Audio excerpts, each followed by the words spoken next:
everyone, and welcome to Around Town. I'm Elizabeth Graff, and this month, the month of April, is the Confederate month. Am I saying it right? The Confederate month, Confederate History and Heritage Month, and I have gentlemen here with me in a famous house, the Captain Hardy Smith House, to tell us more about this month and what we can expect here in Dublin. How are you doing today? Doing great. I appreciate you having us on the show. Oh, I'm glad to be here. I get to learn about my heritage and about what's going to be going on here. Well, you know, right now we're in the middle of the sesquicentennial commemoration of the war. That is a big word for the 150th anniversary of the war. Please educate me. I don't know what that means. Yeah, the sesquicentennial, the 150th anniversary of the war.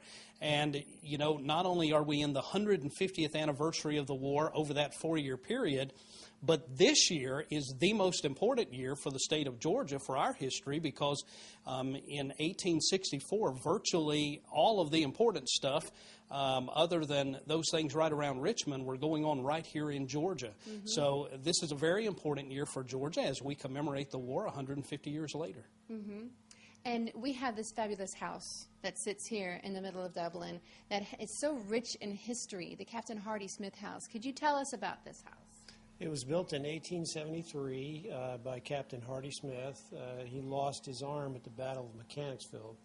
And after the war, he came back, got married, had, I believe, 10 children. I believe that's correct. Raised them here. And the house was typical of any house that gets old and families die and people die and everything. And so I believe the SEV, I wasn't here at the time, got involved and decided to try to save the house, and they did a great job. I just picked up where they left off and have finished several rooms and just work on it as much as I can outside of tax season. Yeah. So what's it like working and living in a home with so much history? It's a dream come true for me. The fact that it's historically connected to the war. My own ancestor was at Mechanicsville about the same time. And I love to show it off, and I've got a blog that, you know, shows a lot of the rooms and the way it was built. You can't go to the Home Depot and buy materials and try to match it with this. Yeah. But I really enjoy living here, and the history is a big part of that. Definitely here. And how are you doing today? I'm doing fine. How are you? I'm doing great. Great. So tell us about the chapter. Well, let me add one thing about Captain Hardy Smith. Yes. His wife, Ella Few Douglas Smith, is actually, let's see if I can get this right, second cousin, twice removed. I always get confused on that stuff. But she was related to Francis Scott Key that wrote the Star Spangled Banner. So you really go back in history when you start talking about this house. And, of course, Captain Hardy Smith, after the war, came back to Dublin, and he was one of the most prominent men in Dublin. And if you'd like to learn more about him, local historian Scott Thompson has a world of information that you can find on the internet. And by the way, Captain Smith is buried at Northview Cemetery over on 441. So the Georgia Division's made up of brigades, just like it was in the war. And the 4th Brigade is where we're at with the city of Dublin. There's 18 counties. We have 12 active camps in the middle Georgia area. And that's where Hardy Smith Camp falls in at. So originally I was a member when I first joined Sons Confederate Veterans in 1993. We found out that this house was here, and he was our namesake. Captain Hardy Smith found out it was his home, and thankfully John come in and rescued a project that we just could not get completed, and he's been working on this house and doing an excellent job. And he never turns anyone away, so if you're in the area and ever want to come by and visit, I know if his guard dog Max will let you in the door, I know you're always welcome to come. Right, we were greeted by Max when we came in, and beautiful, beautiful dog. Thank you. He's a Doberman Pincer, and he's a good boy. So you were talking about a blog that you have. Yeah. So tell us how people can find that blog. Well, the address, I don't know if I can spell all the dashes and all that, but it's if you just Google the Captain Hardy Smith House, you'll find the Hardy Smith blog. I think that's what it is. But it's since I bought the house, I've got before and after pictures, and even before I bought it, I've got pictures from when the twins were here, and just an idea to see here's where it was before, here's when I bought it, and here's where it is now. And there's still several rooms I'm working on, and outside of my busy season, that's what I do, and I just love it. Yeah. It's a lot of fun. Like to restore it. Yeah, ever since I was a teenager, my first car, I was restoring that. I enjoy taking something old and bringing it back to life. It's one of my favorite passions. What is the address if anyone's interested in stopping by and seeing Max in the house? 307 West Gain Street, and I always like to say I'm just the caretaker. But I have descendants of Smith have come by. It's like once a year I'll get somebody from the Hardy Smith house, a family that wants to come by and see the house. And I just, well, come on in, and friends all over the country say, well, I've come down to Florida. I make stuff. Come on, I have clients just come down here and bring their stuff. They just want to see the house. So it's really neat. It's one of a kind. It's Carpenter Gothic, and there's just no comparables in the whole county. Right. I don't think there's a comparable. The make and appraiser said there's no comparable. So it's really unique. It is. Looking around the staircase, the rooms, the wood floors and walls and ceilings, high ceilings. Yeah. And this is not something that you see in just your everyday house either. No, but I had a historic home in Roswell that I was renting, and it was my dream one day to own one. And just the way things happened, I was the blessed one to be allowed to do this. But if I hadn't have been involved in my Southern heritage, this never would have happened. Right. So that makes it even more special to me. Yeah. Great. So let's go back to the Southern heritage. We've got a lot of things, happening this month. Sure. Can you tell me anything that's happening here in Dublin? Well, first of all, let me tell you a little bit about the Sons of Confederate Veterans, because we're in the media a good bit, especially right now with the 150th anniversary going on, but a lot of what you hear in the media is not always accurate. Right. The Sons of Confederate Veterans is the oldest heritage organization in America, and it was established in 1896 by some of the very last actual Confederate veterans, and they actually instituted the Sons of Confederate Veterans for their sons and their grandsons, and our mission as an organization is to preserve the true history of the South and of the war.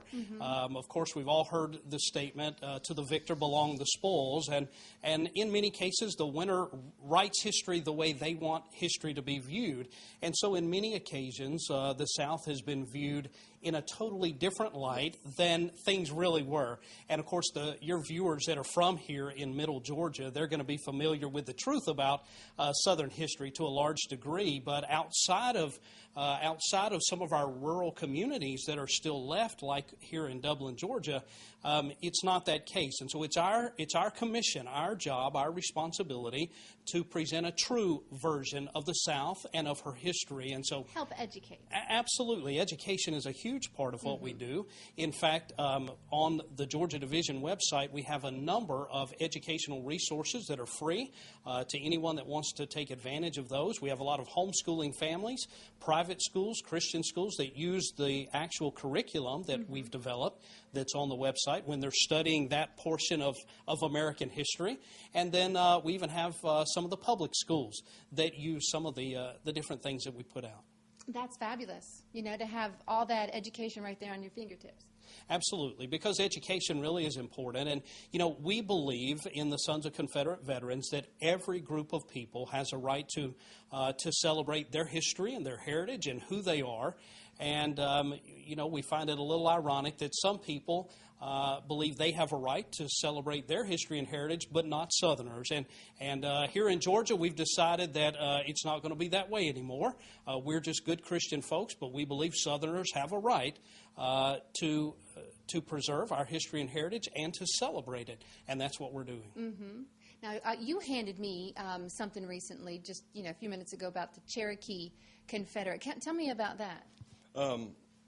Ray would be better to talk about. We're back to Ray, so tell me about that. But I do want to share a couple of things with you. Yeah. The city of Dublin is, as I said earlier, very fortunate to have had a lot of her sons to be in the war. Recently, we just, to show you how people love their heritage, we did a memorial service and put up a marker, government marker, and this is one of the things that Sons Confederate Veterans do. We make sure that all graves of our soldiers are marked, clearly marked with government markers, and when it's where we can, we have memorial services. We had at Blue Water Church out off of 441, we had about 250 people in attendance to come and see one that we did a couple of months ago. Dublin has a very famous person by the name of Bill Yopp that about 4 years ago, I think it was, a marker was placed in his memory. And I would encourage anyone to go and study about Bill Yopp. His nickname was 10 Cent Bill because he was born into slavery just as his father was. He was the childhood friend of Thomas Yopp, and when the war broke out, Bill went with Thomas. Several occasions when Captain Yopp was wounded, he would try to send Bill back home. Bill would come home reluctantly and return again to battle. Bill Yopp dabbled in a little bit of everything. I mean, and everything he dabbled in, he was successful. Whether it was with the railroad, whether it was in the restaurant business. I mean, he just, this was in the days when a black man just didn't climb the ladder, and Bill Yopp climbed the ladder. And after he had traveled around the world, and he came back to Atlanta, the old soldiers' home, and he found the guys to be, well, there was no money, so he found them to be lacking for a lot of things. And he got the nickname 10 Cent Bill because he would shine shoes, he would sell whatever, and if he could get a dime, that was a good day. And he would go back, and at Christmas time, he would take gifts to the soldiers, as he said they were his soldiers. He is buried at Marietta Cemetery with the Confederate soldiers, and he lived out his life. When he got old, he lived out his life at the old soldiers' home. Because they were his men. They were his men, his boys, as he called them.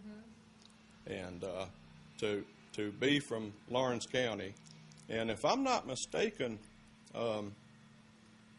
Jefferson Davis's carriage driver was born and raised in Dublin. Yes, and Mr. Davis, Scott Thompson will tell you that Dublin could have been famous, but Mr. Davis came through the night before. He was captured by, I believe it was the Wisconsin 6th Cavalry. But one of the men buried in the graveyard back here, a Yankee, apparently sent the troops on a rabbit chase away from Dublin and gave Davis like another day to go up to Irwinville, right? Yes. Where he got captured. But Dublin could have been famous. Oh, so close. All right, well, we're going to go for a break right now, but when we come back, we'll have more to tell you about what's coming up and about the Confederate group here. Thanks for joining us.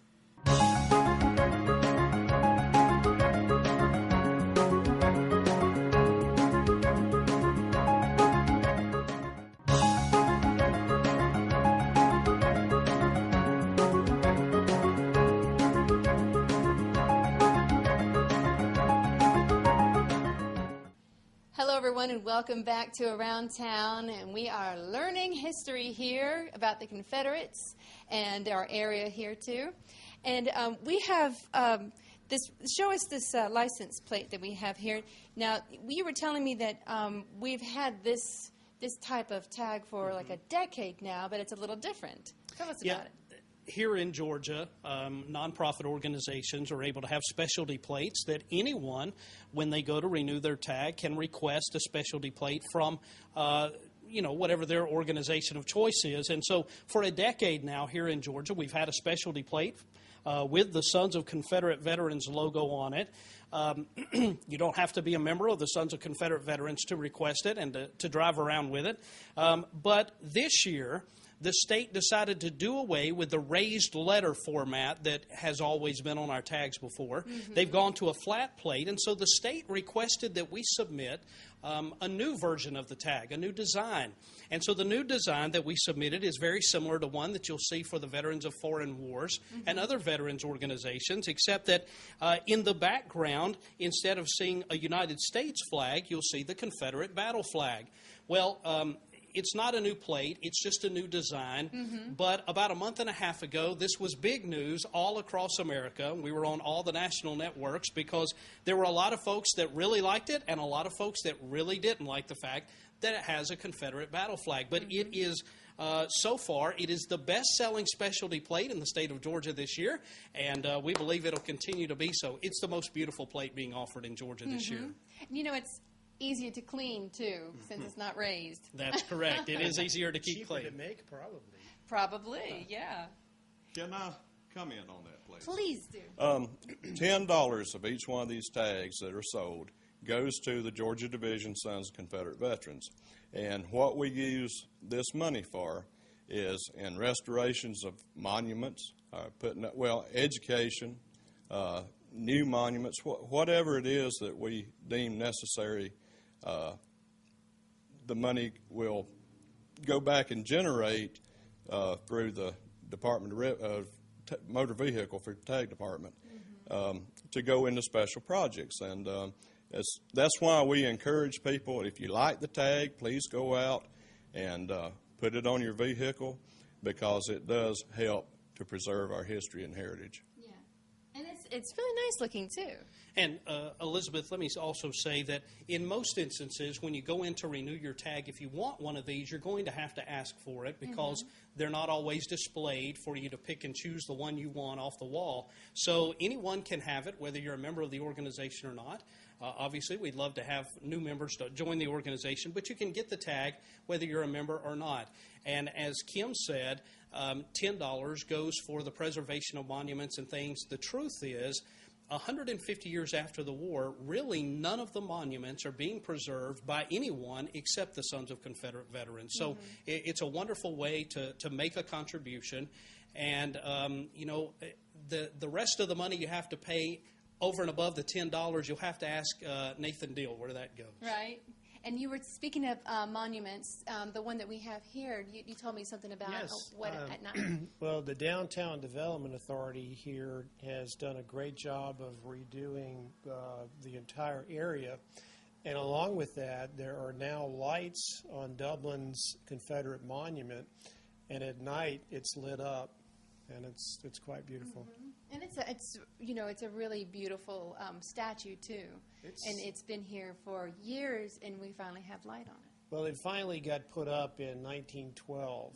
Dublin is 1812, so you had the 100th anniversary. You can see why in 1912 they did that. Hardy Smith died in 1912, so it's kind of like 100 years ago it was put up.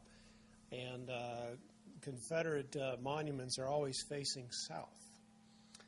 When I was in D.C., I was told by the guard there that Sherman's statue with his horse faces north. Lee's statue in Richmond, the same thing. So our monuments are still kind of like not getting along. Then we should just let them rotate. Just put them on a spin table. Can y'all just shake hands? East and west, maybe. So tell us about this educational DVD that you have here too.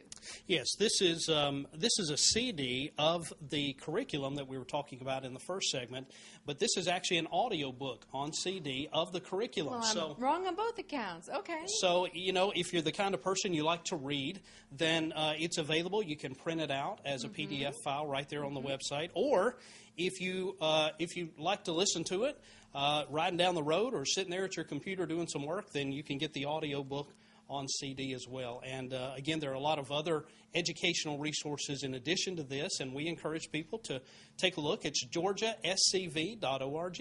Okay, well, I'm a fan of audiobooks. In fact, on the way here, I was listening to an audiobook. It's a lot easier for you to do things and read a book at the same time. Right. It definitely is. And we live in a day and time where we're always on the go, and so it's just a lot easier for most folks. And these are free. These are free to educators, whether you're homeschooling, or we try to get them in all the school districts, and we just can't keep them printed. We have to go back and reprint. And same way that everybody, another topic is the Andersonville prison. We always hear how bad the prison was in Andersonville, and yes, it was terrible. It was very terrible because food lines was cut off, the medicine was cut off, but at the same token, there was many prisons up north that was just as bad. And so we, the Georgia Division Sons of Confederate Veterans, have a booklet entitled Prison Pens of the North. And it's also good curriculum for homeschool or history teachers. And usually when we send these out, we get requests for 5 or 6 more. So. Right. And it's good to hear both sides of the stories. Like you said, sometimes you just get the winner's side. And so you guys are promoting, there's our side too. And you got the truth on both sides. And it'll be exposed so everyone will know what happened. We also have a CD called The Truth Concerning the Confederate Battle Flag. So you had a list of things you wanted to say about what's coming up. On Friday, April 25th at 6 p.m., Stevens Street, just south of Alberta Road in Warner Robins, there will be a memorial service. Friday, April 25th at the Clatt Cemetery, the 247 connector across from Peachtree Baptist Church in Byron. Saturday, and this is a good full day if anyone would like to go to a Confederate memorial service, this would be the day. It begins at 8 p.m. at the Confederate statue downtown Macon on Cotton Avenue and 2nd Street. Then it moves to Rose Hill Cemetery, 1091 Riverside Drive in Macon. And the UDC does an excellent program out there. From there, at 12 noon, to go to the Woodward Cemetery at Hartley Bridge Road in Bibb County. After that, 2 p.m. at the Byron City Cemetery, 101 Murdoch Lane in Byron. And it will conclude at 4:30 p.m. at Fort Valley's Oak Lawn Cemetery, south side of Fort Valley on Georgia Highway 49. And there'll be several more events. If anyone would like information on that, you can always find events going on in the Middle Georgia area by going to Facebook and typing in the 4th Brigade Georgia Division. Hey, that's a lot happening. This is a busy month. Very busy. What you got over here? It's a 50-cent piece from 1925. These were sold to raise money for the carving at Stone Mountain, which, correct me if I'm wrong, was finally finished in 1969 when I was 10 years old. Yeah. But I got this at a flea market, and it's really neat because it's a U.S. coin with Jackson and Lee on the front. And on the back, it says to memorial to, well, I can't read it from here, but it's memorial to the valor of the Southern soldier. So it's really kind of unique, especially thinking in this day and time, would we be able to have a coin done like this to promote the good guys, Right. Right. So, can I hold that? Sure. Nice gone. deal with you Yeah, guys. there you Have a go. good day. Bye. Well, you know, also, Elizabeth, Kim was talking about the CD on the truth about the Confederate battle flag. It is actually, even by the world standards, it's a bestseller. We have sold or given away 100,000 copies of that to people Wow. that have requested it across, not just across Georgia, but across America and even around the world from other countries. So, you know, when our young people, if parents want their young people to know the real truths about the Confederate battle flag and what it really stands for, not the stuff it's always related to in the media today, they ought to get a copy of this because it gives the true history about where the battle flag came from. It's a Christian symbol, what it stands for, and why it was chosen to be the symbol of the South. And, you know, we also want to let your viewers know that any male, any boy or any man that's 12 years old or up who's not a member of the Sons of Confederate Veterans can join. And if he says, you know, I don't even know who my ancestor is or even where to look, we actually have some of our members that's what they do. And so we will even help you find your Confederate ancestor. So every boy and every man in the state of Georgia ought to be a member of the Sons of Confederate Veterans. So we would welcome you. All right. That is fantastic. Well, you go to the website for that and everything else we've talked about at georgiascv.org. There you go. All right. Well, thank you, gentlemen, so much Thank for you for having talking us. with me. I love your house. When can I move in? And thank you so much for talking Thank you with for me. having us. All right. Well, thank you for joining us, and we'll see you next time on Around Town.